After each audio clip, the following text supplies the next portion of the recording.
Okay, welcome everyone, and thank you so much for joining us on this is the second of a series of webinars we're doing to provide more information about the new funding opportunities we have here at CSPI.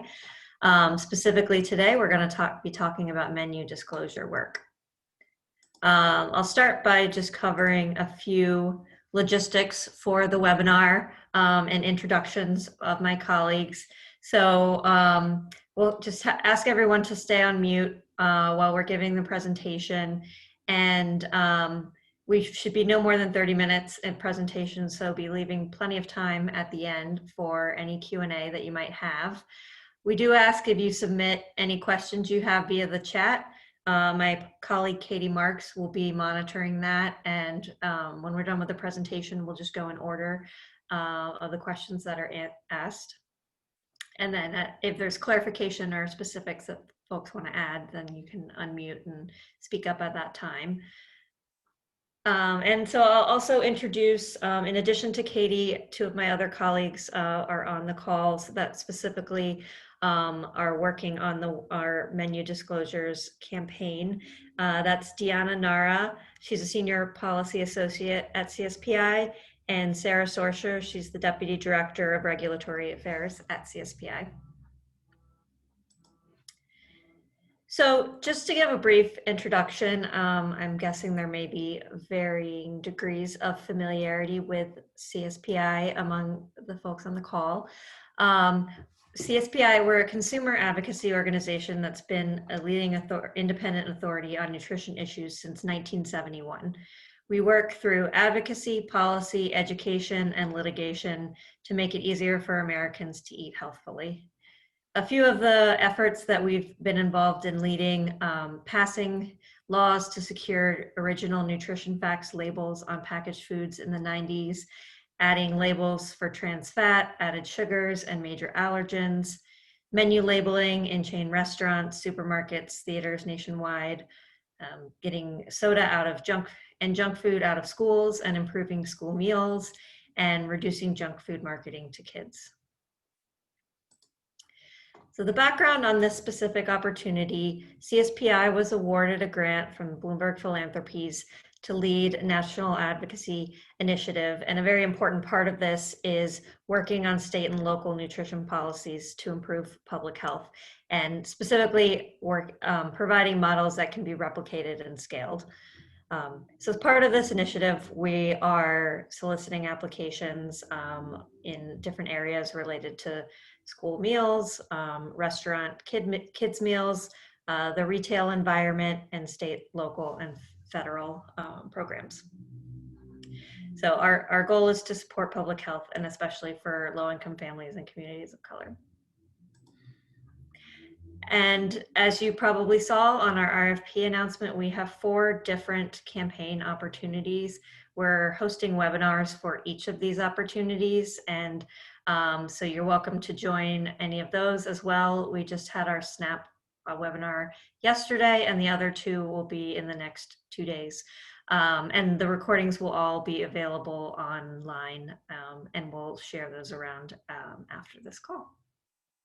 So I'm going to turn it over to my colleague Deanna now, who's going to walk through some of the details of the menu disclosures campaign. Thank you, Noelle. Again, my name is Deanna Nara, and I am a senior policy associate here at CSPI working on our warning labels and nutrient disclosures campaign. And please see the link in the chat that Katie put in for our campaign priorities document if you'd like some further information. Next slide, please. We'll start with an overview summarizing menu disclosures, including menu warnings. Menu disclosures can be icons, numerical, or written text that inform consumers and provide detailed, easily interpretable information for menu items. A couple examples of these are calorie labeling, and the calorie disclosure menu labeling requirement applies to restaurants and similar retail food establishments that are part of a chain with 20 or more locations and must disclose the number of calories contained in standard items on both menus and menu boards. as well as the sodium warnings, most recently enacted in New York City and Philadelphia. And the sodium warnings went into effect for chain restaurants with 15 or more locations and were placed on menu items containing more than 100% of the daily value for sodium. The campaign that we'll focus on today looks specifically at menu disclosures or warnings for items that are high in sodium or added sugars. Next slide, please. So why are we interested in menu disclosures? Menu disclosures provide consumers with information that they otherwise would not get when they visit these chain restaurants. Chain restaurants generally serve foods and beverages that contain excessive amounts of added sugars and sodium and have normalized overconsumption of these harmful nutrients, often providing incentives to upsize meals that already, even in their small sizes, exceed 100% of the recommended daily intake.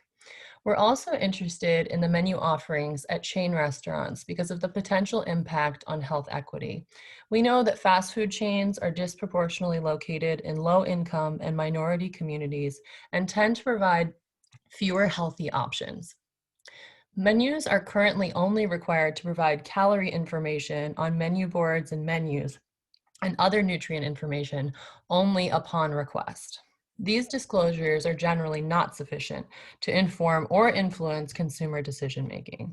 Calorie disclosures alone do not inform nutrient quality, and requesting nutrition information requires a consumer to verbally ask for such information from the establishment.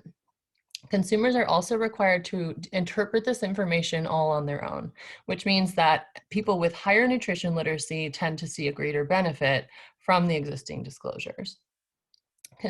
When considering the impact of COVID-19, transforming our food environment will be an essential part of building back our communities, particularly those communities that have been hit the hardest. Diet-related diseases, specifically hypertension, have contributed to increased mortality for COVID. Policies to help reduce the pressure on consumers to eat unhealthy foods is a critical part of building stronger, more resilient communities, more capable of withstanding the next health crisis. Finally, there is a growing body of experimental and observational data showing that nutrient warnings inform consumers and support us in making healthier choices. Next slide, please. Research shows that nutrient warnings are effective. They help consumers understand which items are unhealthy and lead to healthier food and beverage selection by consumers. In Chile, the high-end nutrient disclosures for sugar and salt have led to a significant 24% decrease in purchasing of high-sugar beverages. We also find that nutrient warnings encourage reformulation of unhealthy products.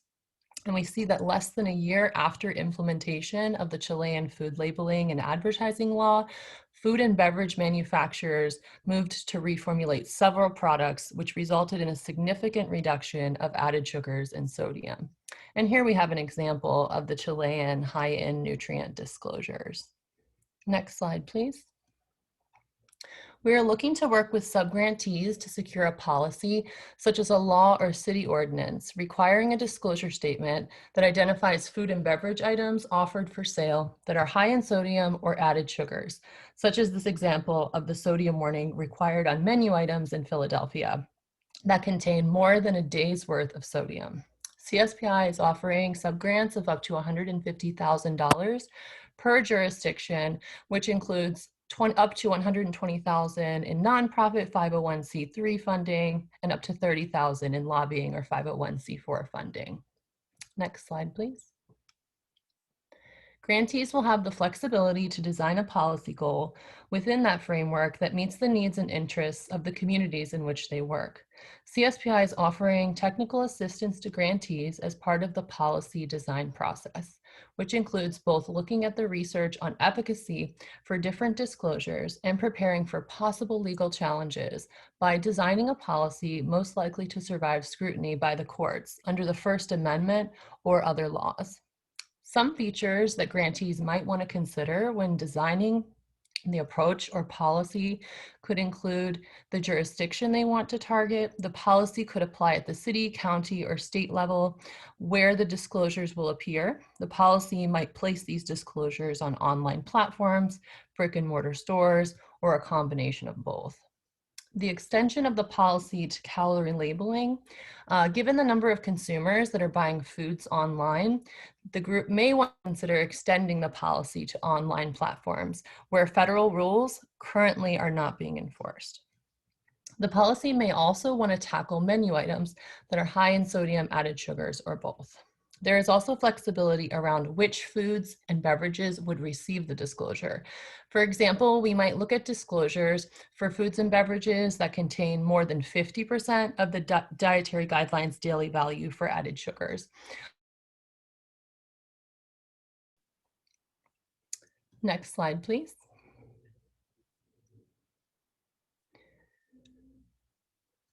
Another consideration may be the nature of the disclosure. Studies have found that icons tend to be more effective than plain text, particularly for consumers with low English literacy. An example of an icon disclosure is the New York City sodium warning icon, and including text can provide even greater clarity. An explanation of the icon should be included and be visible on the menu or menu board. An example text could read, "Item exceeds half the daily limit for added sugars advised by the US dietary guidelines," towards the bottom of the restaurant menu. As far as timeline and delegation, we know that we are in the middle of a pandemic, and restaurants and public health officials, again, are not in a good position to implement new policies. That means we have to be really flexible about timing, and one option is to delay and delegate. The city or county authority may choose to delegate authority to agencies at the city or state level for later implementation. For example, the city might pass an ordinance directing the Department of Health to develop an icon, possibly within 1 or 2 years after the end of the current COVID-19 emergency. Additional time can also be given to restaurants to comply, again, taking into consideration the impact of COVID-19. We just had a similar policy on healthy kids meals that was recently passed in Prince George's County, and they actually allowed 5 years before implementation, which provides enough time to recover from the public health emergency. Next slide, please. Stakeholder engagement and equity should be at the forefront of any policy, and applications should lay out a specific plan to develop partnerships with a diversity of groups and individuals within communities who will be impacted by these policies. There may be consideration of co-created messaging that includes community members and communities. Next slide. Key application priorities include community organizing and grassroots engagement, a strong focus on equity, diverse organizations who represent the population for that focus policy, or directly partnering with these individuals or community organizations representing these populations, as well as including a media and public communications plan, and the assessment of potential obstacles to achieving project goals and providing strategies to mitigate them, and finally, identifying policy champions within state and local government. Next slide. And finally, we'll do a quick overview of the deliverables, timeline, and support that CSPI can provide.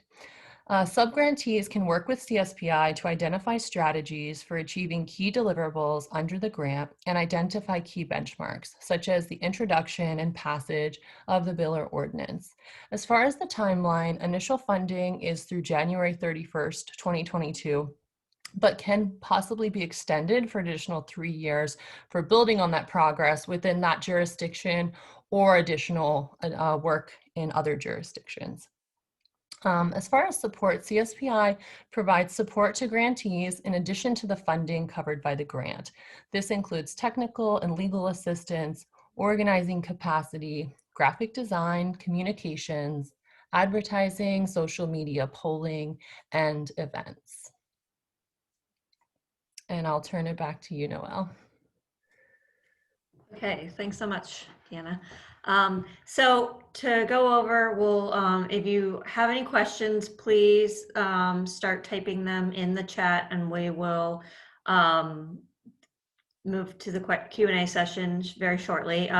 Essentially, our next steps, any questions that we aren't able to answer today, we will follow up and circulate responses. As I mentioned, the webinar is being recorded, so that will be available shortly afterwards. we're asking for applications to be submitted for this round of funding by the end of the year. And we encourage anyone, if you have specific questions about a policy you're considering or want to talk about potentially the details of what to include in your application, you can feel free to reach out to our team. And here's all of our contact information here. I'm happy to answer questions as I can for technical questions on the Common Grant platform, but there's also a direct support email there for that as well. So we can open it up to any questions that the group has.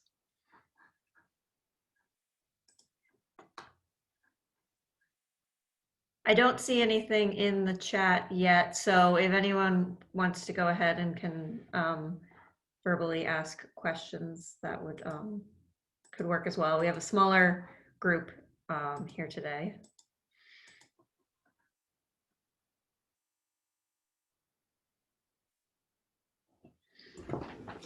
I guess I have a question. My name is Jennifer Hansen. I have done a lot of nutrient analysis for menus for childcare. And one of the dilemmas we ran into ourselves was added sugar. So that information is not readily available, or it hadn't been as of early last year. So are there resources proposed or part of this to work with restaurants to assist them? And I'm not exactly sure of the regulation. Can they just do the nutrient information via nutrient analysis software, or is this stuff that has to be actually sent out to a lab and do a composition analysis? Yeah, that's a great question. This is Sarah. We've thought a lot about this too, and it's especially tricky with added sugars because you can't do a nutrient analysis because, you know, the naturally occurring sugars will be analyzed the same. It's a question of the purpose for which they were added to the food, really. One thing that's changed recently is that the FDA has implemented a nutrition facts panel requirement. So companies are already doing this for labeled foods, and that should help a little bit. And when you're talking about chain restaurants, they can reach out to their suppliers and get that information. And they also know their own recipes. So they have probably slightly more resources than you may have had in the past. In addition, we're also trying to work with FDA to get that added sugars line included in the restaurant disclosures that are behind the counter at restaurants. Right now, restaurants have to maintain nutrient information, and so they have sodium. If you go up and ask at the register, they should be able to present that to you. We know that consumers don't shop that way. It's impossible to put that demand on consumers. And so we want to have that information up there on the menu for them for the key nutrients and the items that have a very high level. And that's the goal of this project. But the restaurants themselves will have it. So for sodium, they have it. For added sugars, we think they can obtain it fairly easily. And hopefully at some point in the near future, FDA will actually require them to have it on hand. If you're really concerned about that not being workable for the restaurants in your jurisdiction, you could, one, focus on sodium, which is an option under this grant, and just make that the first step and wait a little bit on added sugars. Maybe authorize, further additions later on down the road as part of the policy. Or you could say, we're going to do added sugar, but we're going to say this will only go into effect when FDA requires added sugars to be reported by restaurants, so that you're not placing that additional burden on them, that they wouldn't have to go beyond the federal rules to figure it out. Thank you for that.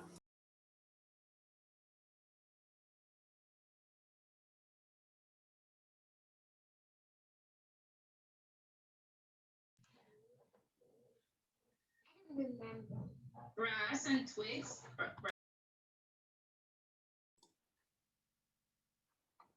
Any further questions?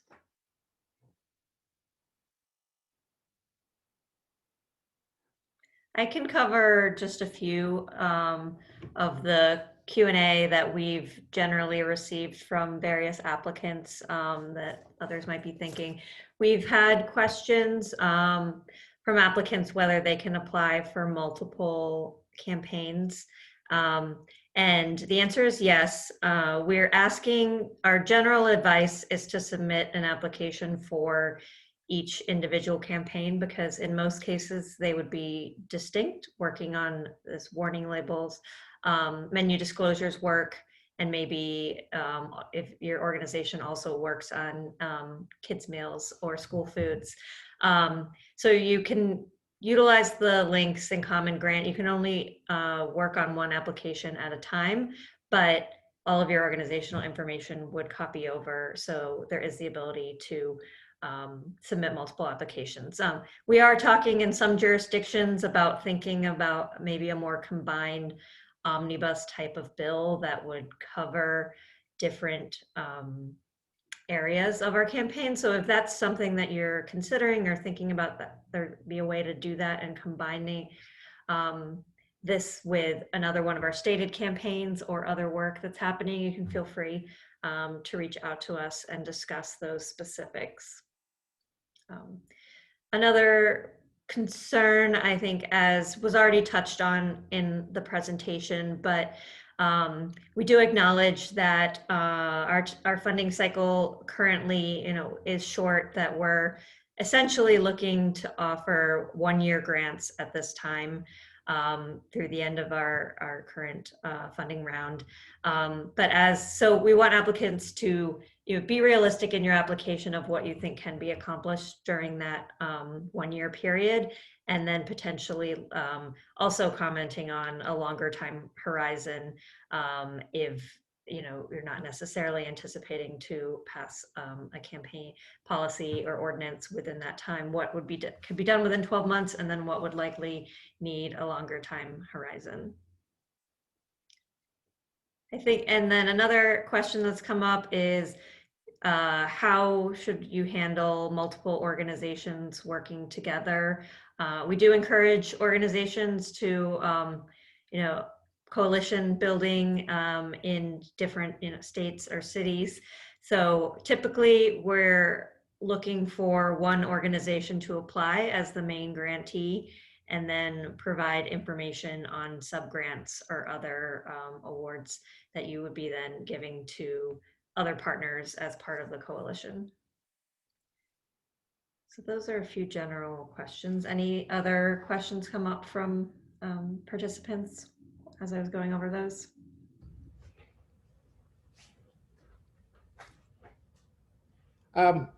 This is Del Monte Jefferson with the Center for Black Health and Equity.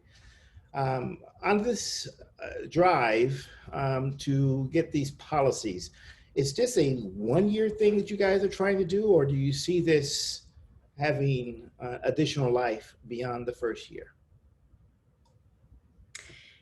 Yes, I think we do.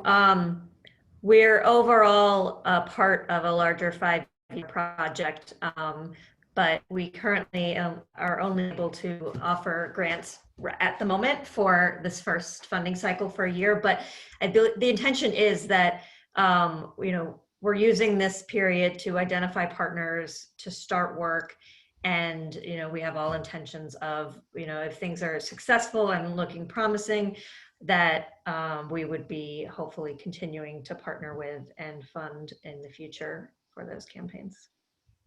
And I asked that question because, as you probably know, policy work sometimes spans across years. It doesn't always happen like in 1 year.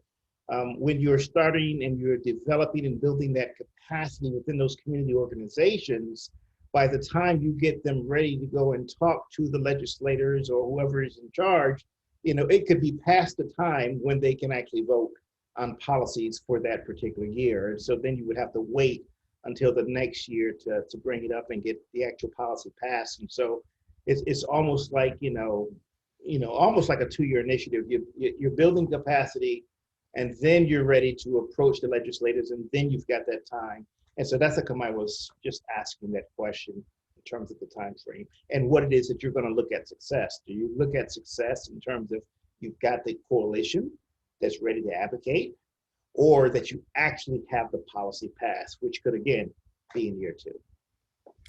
Yes, I think we will definitely have intermediate metrics along the way and determinations of success, and building the coalition and support for policies is a big part of that.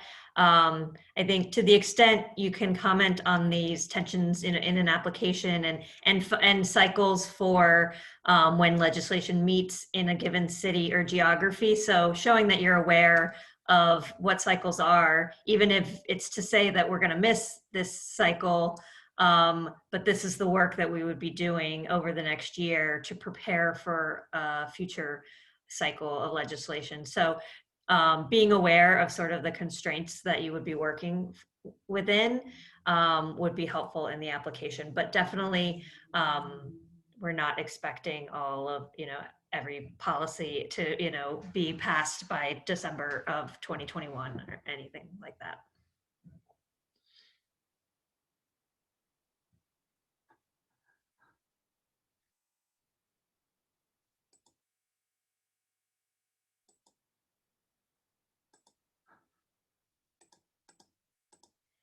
Sarah or Deanna, do you have any final comments or things you want to add before we wrap up? Yeah, I just want to say we really mean what we said when we said questions are welcome.